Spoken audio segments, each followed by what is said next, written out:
sign, Aquarius, Gemini, Libra, kumusta po kayo guys? Okay, so air sign, maraming salamat po sa walang sawang pagsubaybay sa ating pong daily gabay. And paalala lang po na ang reading po natin ay general reading lamang. So maaari po kayo guys makarelate, maaari rin naman pong hindi, kaya gawing gabay lamang. Okay, so tignan natin air sign. Gabay kapalaran nyo po, ayan. May nakita lang akong ibang card na sumama. Air sign, Aquarius, Gemini, Libra, gabay kapalaran po. So, ibagsak muna natin yung mga card nyo, guys. Or, ayan. Meron tayong Queen of Wands. Air sign. Meron po tayong Seven of Wands.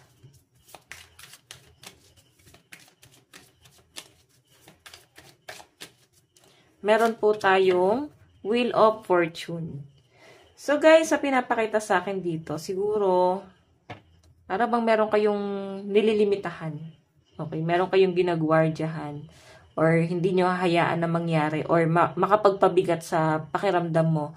So, meron kang pinipigilan dito. Maaring emosyon to or pwedeng isang sitwasyon na maaring pipigilan mo ngayong araw. Kasi, nakikita ko na para bang pwedeng mag-overthink ka dun sa bagay na yon. Pwedeng kinakatakot mo or siguro iba sa inyo baka may anxiety kayo, baka kasi nagpa-palpitate kayo. Ayan, limitahan nyo guys yung energy drink or yung mga bagay na pwede magpa-palpitate sa inyo like kape, ayan. And yung iba sa inyo guys talagang yung anxiety naman to guys, hindi rin naman dun nakukuha. Pwedeng ano rin yan guys, pressure mo para sa future mo. Nape-pressure ka ba sa future mo? Kasi nakikita ko rito, nandun yung takot mo, nandun yung kaba, okay? So, I think pressure to dahil sa future mo. Okay, ayan. Minsan kasi guys, yung panic anxiety, pag lumalayo ka sa comfort zone mo, parang nahihirapan kang huminga, parang feeling mo na sa loob ka ng plastic, tapos tinatanggalan ka ng hangin. So, mas maganda pa rin na meron kayo guys, baong inhaler. No, kasi mahirap talaga huminga tapos bigla ka na lang iiyak nang hindi mo alam. Okay, sa bigat ng nararamdaman mo. So, tignan po natin guys. Ano pa po ang ipapakita?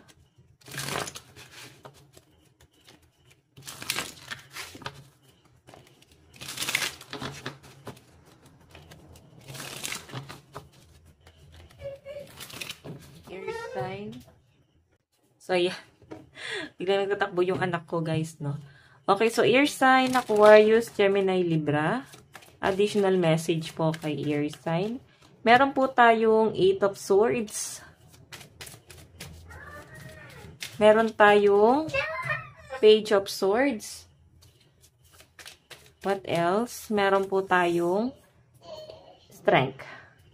Okay, so may nakikita ako dito guys, konfrontasyon or maaaring may pag-uusap na para bang nauuwi na guys sa malalim na usapan. So maaaring ito ay mauuwi sa pagtatalo. So hinay-hinay lang guys.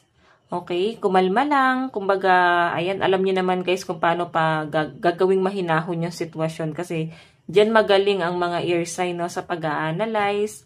Mas pinapagana nyo kasi guys yung logical nyo. What I mean yung logic nyo, no? So, may nakikita ako dito guys, strength. So, maaring, meron kang kinakatakutan dito na parang gusto mong mag-reconnect ka doon sa bagay na yon. Okay? Parang gusto mo magkaroon ulit na parang pang magdugtong, mag-cross yung landas, or pwedeng sa relationship to, pwedeng nandun yung takot mo na baka yung person mo tuluyang mawala sa inyo, or nandun yung takot mo na baka yung person mo tuluyang mahulog na dun sa karelasyon niya ngayon. Kasi baka iniwan ka niya, nilagay ka niya sa third party. And may nakikita ko na para bang pwedeng maayos pa to kasi nandito po yung strength. Titignan natin guys sa love life mo, no? Tignan natin. Okay? Kung lalabas dito. Sa love life po ni air sign.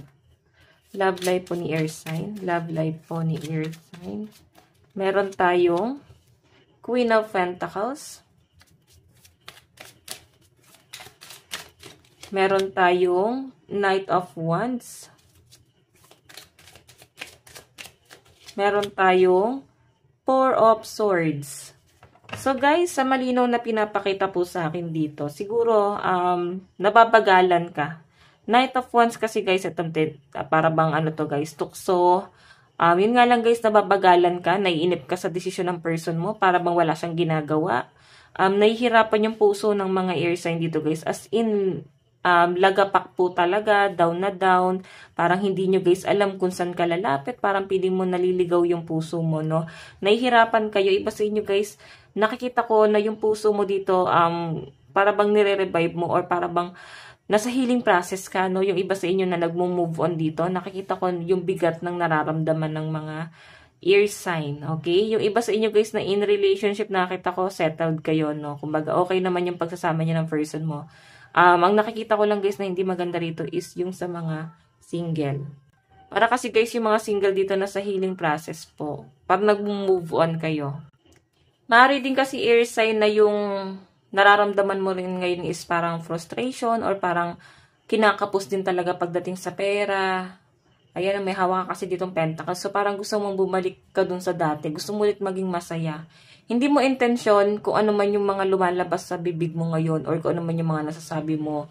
Hindi mo siya intensyon. Siguro kasi, yun talaga yung nakikita mo na pwedeng magpaligaya ulit sa inyo. Or yun yung nakikita yung solusyon para bumalik ka sa dati.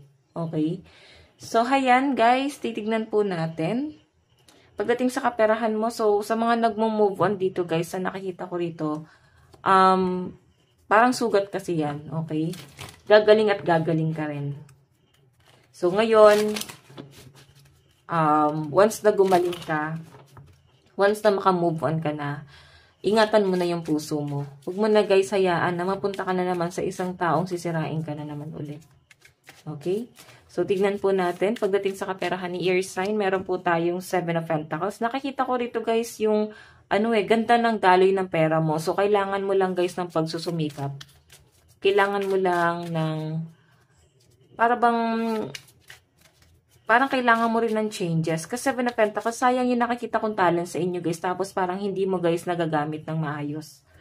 Okay, so meron po tayong 3 of Pentacles.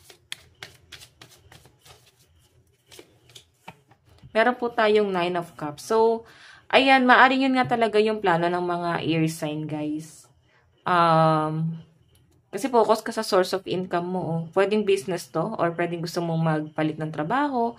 Yung iba sa inyo guys na walang trabaho, siguro may nagre-refer sa inyo or parang may nag-o-offer sa inyo na dito ka mag-apply. Yung iba sa inyo guys, maaaring mag-job hunting ka ngayon or sa mga susunod na mga araw. So, kinakapos lang talaga yung iba sa inyo pero nakikita ko na hindi ka talaga susuko, no? Lalaban at lalaban ng mga air sign. Parang napapagod ka. Kasi gusto mong gusto mo na talagang magkaroon ng malaking income. Nakikita ko na masipag naman talaga ang mga air sign. Pero yun nga, kagaya na sabi ko kanina guys, nangihinayang ako sa talent mo. Kasi para bang hindi ka nababayaran ng tama, ng maayos sa company mo. Okay? May may potential ka. Yun nga lang guys, hindi mo lang siya nagagamit ng maayos.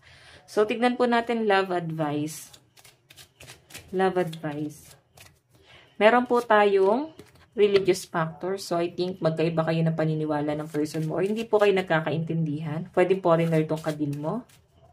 Okay. Or pwedeng literal na iba ang relihiyon niya. Meron po tayong worth waiting for. So, may nakikita kong pag-aantay dito. Okay. So, forgiving and learning. May nag-aantay ng pagpapatawad. Ayan. Tignan pa natin. Advice. Meron po tayong family. So, focus ka muna sa family mo. Yun yung sinasabi dito, air sign. Ito yung pagtuunan mo ng pansin, yung mga taong nandiyan pa, yung mga taong hindi kayo iniiwan, mga taong, yung mga taong pinapahalagahan ka. Okay? Yung mga panahong walang-wala ka. Okay? Siyempre, family mo lang yung malalapitan mo.